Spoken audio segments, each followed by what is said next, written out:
It has admittedly been a bit of a wild ride since 2008 when the original Iron Man came out. Nobody was really sure what to expect when Marvel started dropping its new Marvel Cinematic Universe movies on us. And all things considered, in spite of the fact that there have been a few stuttards, I think it's been a relatively good ride. That brings us to Civil War. No one's under any illusions about the basic plot of this movie, but there are a great many concerns that this could spell the end of the golden goose that has been producing all of these wonderful movies for us thus far. Nobody wants to watch the good guys. Nobody wants to watch the good guys fight, and there have been many, many rumors online that this will be the last film that some of your principal stars, like Chris Evans and Robert Downey Jr., partake in. And it does beg the question, do they go out with a bang? Absolutely. So I'm going to try not to spoil too much of the movie, but suffice it to say, it's a very, very good movie. I had some concerns with how the story of the movie in particular was going to go, especially after having watched many, many of the trailers. I know some people have already commented on this on my YouTube channel, but I'm going to do it anyway. After watching Superheroes Duel in Yawn of Justice, I was really worried about what lengths the story writers would go to in order to put Stark and Rogers at each other's throats. And I'm extraordinarily pleased with how everything turned out. Obviously, Captain America Civil War follows the events of most of the major Marvel movies. In particular, it focuses on what happens in the first two Avengers movies. And one more. What was New York? Washington, D.C. I don't remember what Washington, D.C. was. Three major disasters. Basically, the world is getting tired of the Avengers showing up, saving the day, and inadvertently causing millions of dollars of property damage and incidental loss of life. D.C. was the Winter Soldier. Oh, yes, D.C. was the Winter Soldier. Thank you. My lovely wife, ladies and gentlemen. And again, no major surprise for anybody who's been keeping up with this stuff. But I read a sentiment online that said this Captain America movie was a better Avengers movie than the last Avengers movie.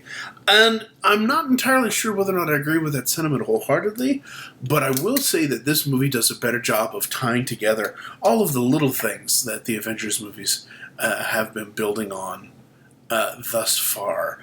In particular, go back and watch yourself The Winter Soldier and pay close attention to some of the things that are brought up. There are lots of little things in all of the Phase 1 and Phase 2 Marvel movies. Lots of little tidbits of information that are thrown out there that you digest immediately and go, oh, that's neat, but then you never go back to them again. Well, they go back to them in this one to devastating effect.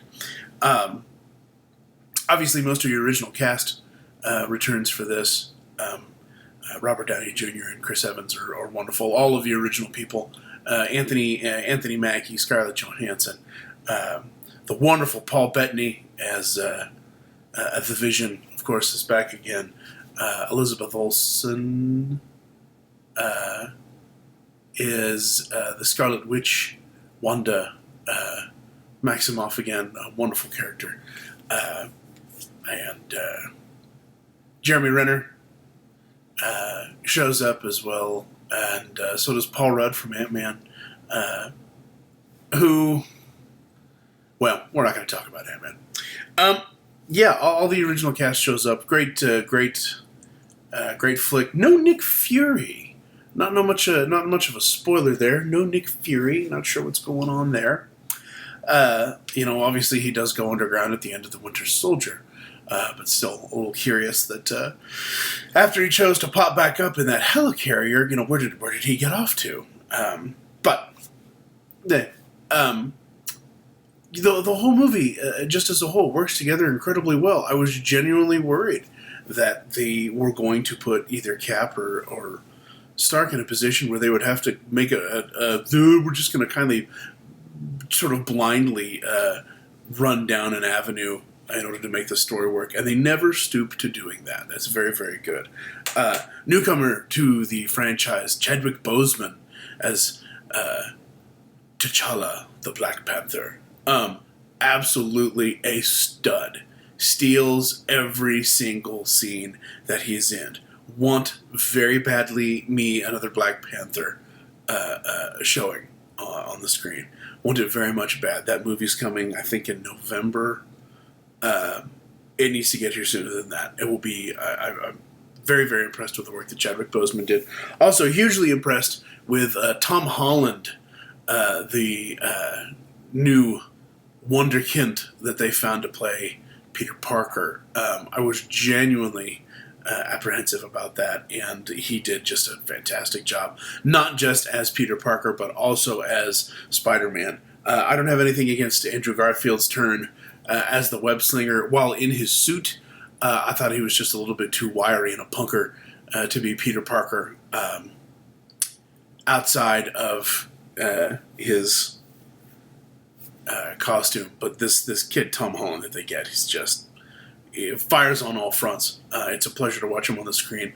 Definitely the sleeper hit of the whole movie.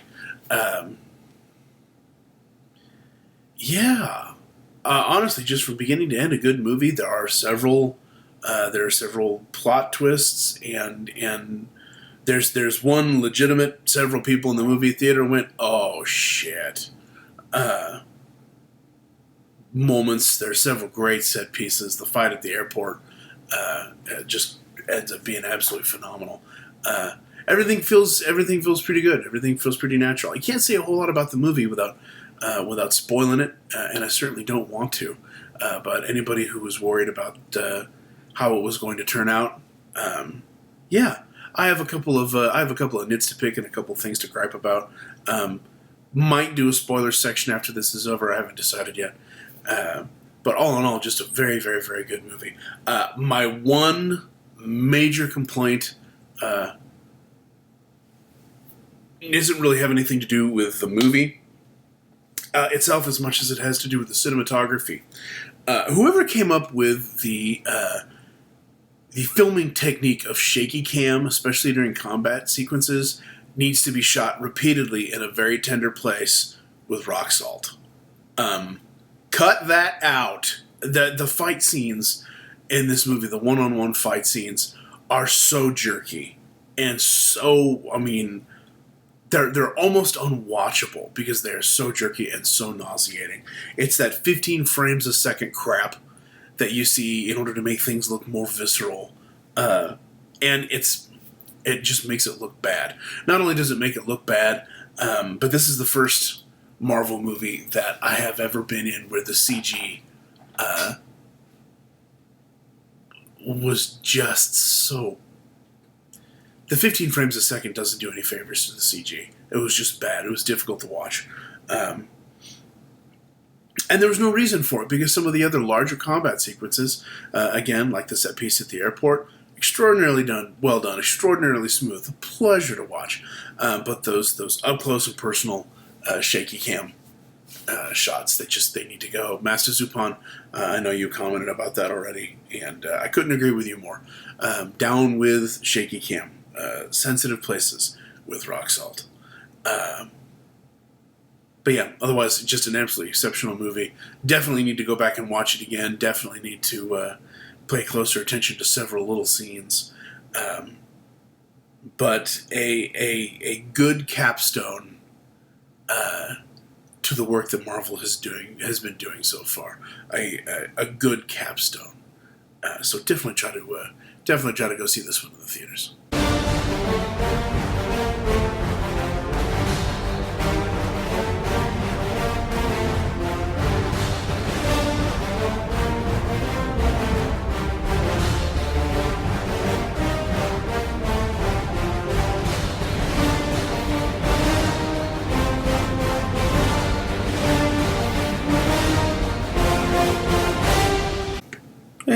I give it some thought. No spoilers this time.